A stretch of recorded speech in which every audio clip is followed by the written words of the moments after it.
the boat floats from the water onto someone's property and sits in their pool and now is submerged in their pool. So to get that boat out of there, how does that, process work? And like, do you got to pay for the guy's pool, or like, how's this work here? I'll let Phil handle that one. You want me to jump into that one? Please. You want to speak policies? You've lived this, Phil, so many So times. it goes back to what I said, having the correct policy. So if you've got, let's say, for instance, your vessel listed under a homeowner's and it's a liability only coverage, it is going to cover liability only. It may pay some of the cost to that individual and the damage they incurred. And note that I said some of the costs to that individual. It is not going to pay for the recovery. It is not going to pay for the replacement. It may pay for some of the environmental. Now you've got to worry as the operator, how am I going to get in there? So in order to get that boat, I probably need to bring in a crane. Can I bring a crane into the backyard? We've seen that problem where we have these enormous storm surges. A 40 or 50-foot boat is 200 yards inland in the middle of someone's yard. The only way to get it off is with a crane. You can't pick far enough from a barge because it's just too far out. There's no room between the house in order to get the crane in, because now you're going to need a 200-ton crane to make that lift. You're not going to pick it up and over the house and back out. This is where the policies become important. So if you've got a true marine policy, the hull section of that policy is going to cover your vessel and the loss of the vessel. It is likely going to pay for the recovery of the vessel. And to note, the recovery does not necessarily need to be limited to the value of the vessel. There are international treaties in place that talk about how that works and how things are paid. You can exceed the value of the vessel. We see it all the time when you've got a boat that may be insured for $1,500 that is in a very precarious position.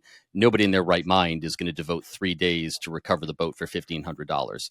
Right. Then you have the P&I section, you have the liability section. In a true marine policy, there are 4 or 5 pots of money distributed throughout that entire policy, all of which can be drawn from. So if you've got a true marine policy with a true insurer that has the right coverages, everything will be covered from top to bottom. If you don't have that, you're going to be liable for the amount of money that will bankrupt the average family. We are talking hundreds of thousands of dollars in damage to the pool, the structure, the home, the lawn, the recovery, the replacement of the boat. The list goes on. And I can assure you, having been there and done that after a storm, everybody is going to be there with their hands out. Take my word for it. Whether it's the people there to do the work or the people there to collect whatever they can, they come flooding into those areas, and everybody is looking to pick your pocket. There is no doubt about it. You've got to have the right coverage. I cannot stress that enough. One of the first questions that my dispatchers ask is, are you insured and who are you insured with? Because in order to protect the customer and ourselves, the answer will very much determine how we move forward and how this is done, because we may need to actually take a step back so as not to put the customer in a bad position or anybody else in a bad position, simply because nobody has the proper cover. Yeah, because you kind of, as the people that have to recover that, and maybe we can go into that actually, but the guy that's actually got to go back there, get his crane out, get his tools out, get his stuff out, go get the boat, like he's going to want to get paid before he even drives over there, because it, like you said, this could be a 3, 4, 5 day operation to get this boat out of this area. I mean, they might have to cut the thing up. I mean, I was going to say that has been done in the past. We have brought in 40-yard dumpsters and a chainsaw and cut things up in place, because that was just the easiest, most efficient, most cost-effective way to do it. Storms do incredible things with boats. I think there's still 2 missing in the mangroves down on the West Coast. One they've spotted with a helicopter, it can't come out, and one that's just gone back there. They saw it moving somewhere during the storm and forget it, it's gone. It's incredible what water will do.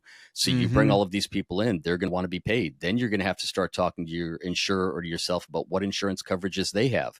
Now, a 200-ton crane is lifting a boat over the top of a $1.2 million home. What if the boat goes through the roof? There are so many moving pieces and so many liabilities, direct and vicarious, that it's impossible to count them all. Yeah, I just want to second the insurance, how important having a good insurer. It's just like there's a million roofers show up after a hurricane. Well, there's a million folks with a pickup truck and a come along, and they say, well, I can take your boat for this much, no problem. Yeah. But what Phil's speaking to are truly professional experts in salvage and wreck removal, and having that insurance company run this it's interference, it's guiding, it's leading to the outcome that everybody agrees upon. To do that alone after a hurricane is a real mess. And I've always taught, it's a game of triage. When a storm hits, the first thing to do, and sometimes the hardest thing to do, and Phil was mentioning this, is where are the boats? Is it that boat far back there? And what condition is that boat in? Is it causing additional pollution? Is it holding up the corner roof of a house? We've seen Is it in the house? all I remember we had a boat in a hurricane, a bass boat in a living room, took out the whole side of the house, and it was sitting in front of the television set. It's just unbelievable what nature can do and leave you with the boat. But I'll just finish just saying, it's your insurance company. A good insurance company is going to be your friend and take care of you. And that's what you really need to focus on. Mm-hmm. And I think that circles back as well. It may come up later, but I think it plays into this conversation. A good insurer is also your guide through a lot of this. One of the first things we will tell the boater is you need to contact your insurance company for two reasons. Number one, you need to establish the notice of claim so they can start the process working. Maybe three reasons. Number two, you need to protect yourself. Under most policies, you have a duty to maintain the value of the vessel. That is incumbent upon you as the boat owner and policyholder. And number three, they can direct you as to what is going to happen next. You put the onus back on your insurer to tell you how they want those steps to be taken. Because if you start taking improper steps, again, that could leave you in a difficult position of lacking cover because you voided some warranty or some part of your policy. Get the adjusters involved almost immediately, especially if it's an insured that likes to send down surveyors. Let them take care of it, especially in a storm. If you've got a pile of 60 boats and yours is number 58, you can't be pushing the other 57 aside to get to yours. It's all part of a process. Even just a standard day by day. Most people, and I understand it, we live in the insurance world. I'm not an insurer, but I have to deal with it every single day. Most people don't understand those policies. They just assume I bought insurance, it must be good.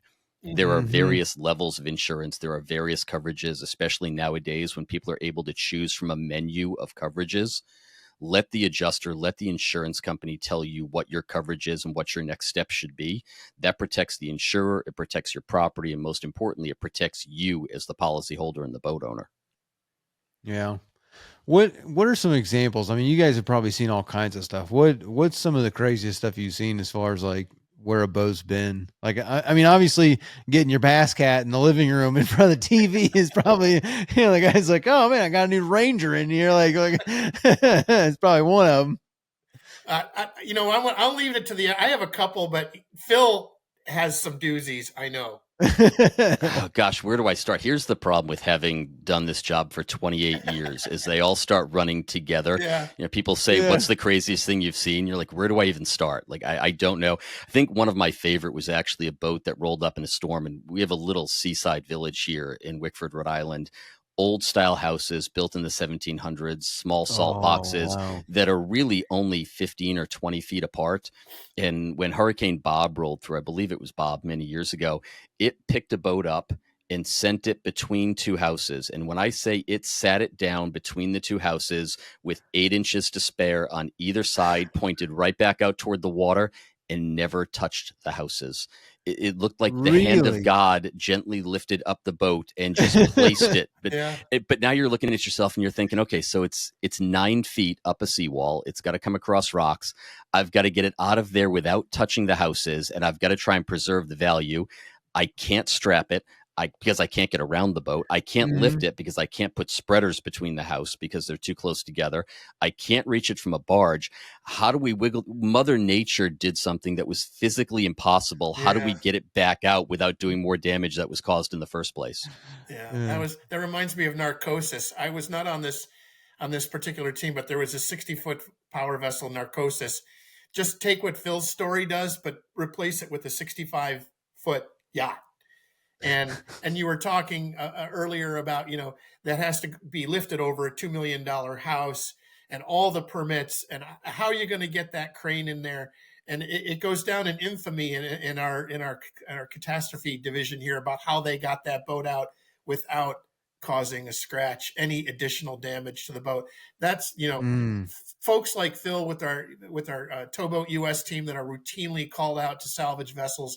These guys have been doing it for years, and they really know how to do it right. And finding that person to get it done is usually going to come through your insurance company, and they're going to have professional help. Hey there, sorry to take you away from the video, but real quick, did you know that on average a boat owner will spend between $1,000 and $5,000 a year just on servicing their engine? And you could actually pocket and save a lot of that money if you would just do the service yourself. It might seem like a daunting task, but I guarantee you virtually everyone can do it with our guidance and the Boaters program. This is just one skill that you could learn inside the program, because we have hundreds of other videos teaching you all kinds of boating skills, as well as a weekly live stream where we have questions and answers with me, as well as a chat feature where you can send videos and pictures, ask all kinds of questions, or look for some advice or some guidance on a project that you're doing on your boat. You can join the program by hitting the first link in the description, clicking join, or visiting bornagainboating.com. Now back to the video.